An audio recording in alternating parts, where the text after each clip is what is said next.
میاں والی کی تاریخ کی پہلی صلح جو کہ بغیر کسی لین دین کے ہوئی۔ میاں والی کے نواحی علاقے چھدرو میں رنگو خیل اور ظریف خیل برادری کے درمیان قتل کی دشمنی تھی جو کہ عرصہ دراز 40 سال سے چلی آ رہی تھی اور اس میں تقریباً 3 انسان لقمہ اجل بن چکے تھے۔ دشمنیاں جہاں کہیں بھی ہوں، کسی کی بھی ہوں، اپنا امپیکٹ ضرور چھوڑتی ہیں۔ یہ ساتھ میں کوئی جنگل نہیں ہے بلکہ ایک فریق کی زمین پہ اگی ہوئی قدرتی طور پہ جھاڑی ہیں جو کہ قتل کے بعد نقل مکانی کر گیا تھا۔ یہ کھنڈر نما ایک مکان دیکھیں، آج سے 40 سال پہلے یہاں ہستا بستا گھر ہوا کرتا تھا۔ میاں والی میں آج کل قتل و غارت عروج پہ ہے۔ آئے روز میاں والی کے کسی نہ کسی علاقے میں کوئی نہ کوئی قتل و غارت کی واردات سامنے آتی رہتی ہے۔ ضرورت اس امر کی ہے کہ میاں والی کی نوجوان نسل کو یہ پیغام دیا جائے کہ کیسے دشمنیاں ہستے بستے گھر کو کھنڈر بنا دیا کرتی ہیں۔ میاں والی کے اس کٹھن زدہ ماحول میں یہ صلح اس لیے بھی بہت زیادہ اہمیت رکھتی ہے کہ فراقین نے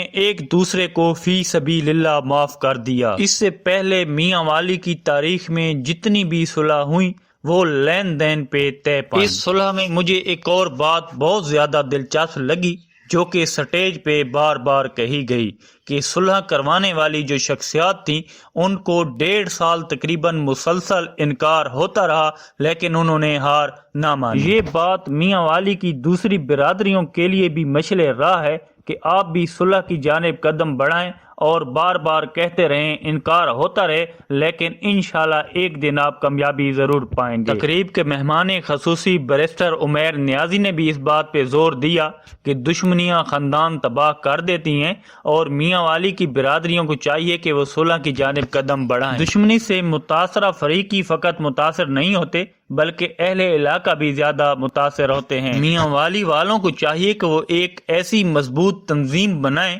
جو کہ برادریوں کے درمیان قتل کی جو صلح ہیں وہ کروا دیں۔ نوجوان نسل کو پیغام دیں کہ اصل دلیری قتل کرنا نہیں ہوتا، اصل بزدلی ہی عدم برداشت کا نام ہے۔ تقریب کے دوران ایک احادیث مبارکہ بار بار دہرائی گئی کہ حضرت محمد صلی اللہ علیہ وآلہ وسلم نے فرمایا کہ اگر جھک جانے سے آپ کی عزت کم ہو جائے تو قیامت کے روز آ کے مجھ سے لے لینا۔ آئیے ہم سب مل کے اہلیان میاں والی کے لیے دعا گو ہوں کہ اللہ تعالیٰ میاں والی پہ رحم فرمائے، اور دیکھنے والے اس ویڈیو کو زیادہ سے زیادہ شیئر کریں تاکہ یہ پیغام دوسروں تک پہنچے۔